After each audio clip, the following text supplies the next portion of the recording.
तो कैसे हो आप लोग दोस्तों। यह टेल ऑफ टेल्स का सेकंड पार्ट है। अगर आपने फर्स्ट पार्ट नहीं देखा है तो उसका लिंक हमने डिस्क्रिप्शन में दे दिया है, आप वहां से भी देख सकते हैं। दोस्तों अगर आप लोग नए हो तो प्लीज़ चैनल को सब्सक्राइब कर देना और साथ में बेल आइकन भी प्रेस कर देना ताकि आने वाली हमारी हर एक वीडियो आपको टाइम पर मिल सके। तो चलिए वीडियो स्टार्ट करते हैं। कहानी के शुरू में हमें एक राजा को दिखाया जाता है और यहाँ का राजा बहुत ही चुदक्कड़ होता है, इसलिए इस राजा के लिए बहुत सी लड़कियां राजा के साथ टपाटप करने के लिए तैयार रहती हैं और राजा हमेशा शराब के नशे में रहता है। राजा अभी तक रड़ुआ ही होता है क्योंकि उसे अभी तक उसके मतलब की टपाटप करने वाली रानी नहीं मिली थी और उसी गांव में दो बुढ़िया रहती थी और एक बुढ़िया को हमेशा टपाटप करने की पड़ी रहती थी, इसलिए वो हमेशा अपने चेहरे को ही देखती रहती थी क्योंकि उन दोनों की शादी नहीं हुई थी और ये दोनों टपाटप करने के लिए बहुत बेचैन थी और दोनों की आवाज़ उम्र के हिसाब से बहुत अच्छी थी। अब एक दिन बुढ़िया गाना गा रही होती है, तभी उसकी आवाज़ राजा सुन लेता है।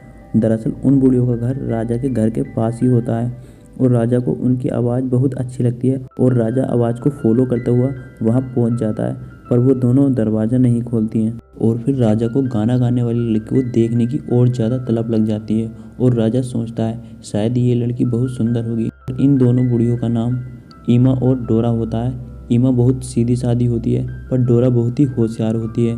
अब राजा सोचता है शायद पहली बार मिलने की वजह से शर्मा रही है, पर डोरा सोचती है मेरे सपनों का सौदागर आज मिल ही गया, अब तो मैं दिन में 10 बार टपाटप करूंगी। और जैसे ही डोरा दरवाज़ा खोलने जाती है तो ईमा उसे रोक लेती है और कहती है तू एक बुढ़िया है और वो एक राजा, ज़्यादा गर्म मत हो, और कहती है कंट्रोल कर अपने आप पर।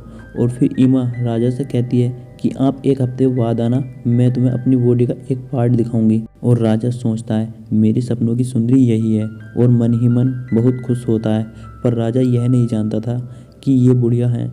अब डोरा अपनी स्किन को देखती है पर ज़्यादा ओल्ड होने की वजह से सारे शरीर की खाल लटक जाती है, पर डोरा को तो टपाटप करनी थी, इसलिए वो अपनी उंगली पर लेप लगाती है ताकि खाल चिपट जाए, क्योंकि राजा को उसे अपने शरीर का एक हिस्सा दिखाना था, पर लेप लगाने से खाल वैसे की वैसे ही रहती है। और डोरा बहुत रोती है और सोचती है कि मेरे नसीब में टपाटप है ही नहीं। और ईमा ने अपनी उंगली को मुंह में रखा था जिससे खाल चिपट जाती है और आज ही एक हफ्ता पूरा होने वाला था। अब राजा उनके दरवाजे पर आता है, पर डोरा बहुत ही होशियार होती है, इसलिए वो ईमा की उंगली दिखा देती है। अब डोरा राजा से कहती है मैं तुमसे अगले हफ्ते तुम्हारे महल में मिलूंगी, पर मेरी एक शर्त है कि उस रात बिल्कुल अंधेरा होना चाहिए और सारी लाइटों को भी बुझा देना। और राजा एग्री हो जाता है। अब ईमा डोरा की खाल को गोंद से चिपका देती है ताकि बॉडी टाइट लगे और डोरा एक चादर ओढ़कर वहाँ से चली जाती है। अब राजा अपने महल में अंधेरा करवा देता है, तभी डोरा चुपके से आती है और राजा उसके साथ टपाटप करता है, पर राजा को डाउट होता है और वो रात को उठकर एक कैंडल जलाता है और उसका चेहरा देखता है और उसका चेहरा देखकर वो डर जाता है और अपने सैनिकों को बुलाता है और उसे खिड़की से फेंकवा देता है, पर वो बुढ़िया पेड़ में लटक जाती है।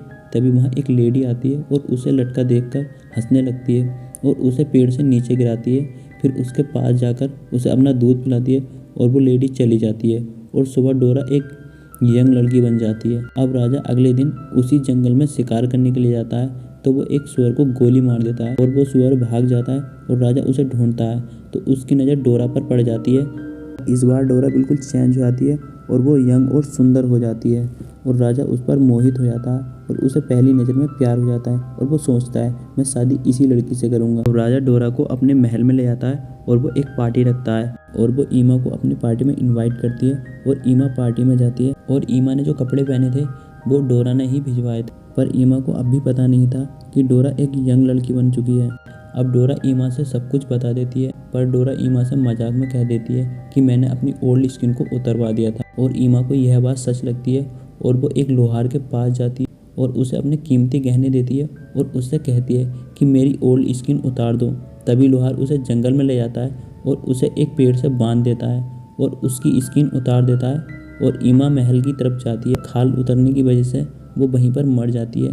अब डोरा की स्किन चेंज होने लगती है और वो सोचने लगती है कि मैं जल्द ही बुढ़िया बन जाऊंगी, इसलिए वो वहाँ से चली जाती है और वो पूरी तरह से ओल्ड बन जाती है और मूवी यहीं पर एंड हो जाती है। दोस्तों हम इस मूवी का थर्ड पार्ट भी एक्सप्लेन करेंगे। अगर आपको यह स्टोरी अच्छी लगी हो तो प्लीज़ चैनल को सब्सक्राइब कर देना।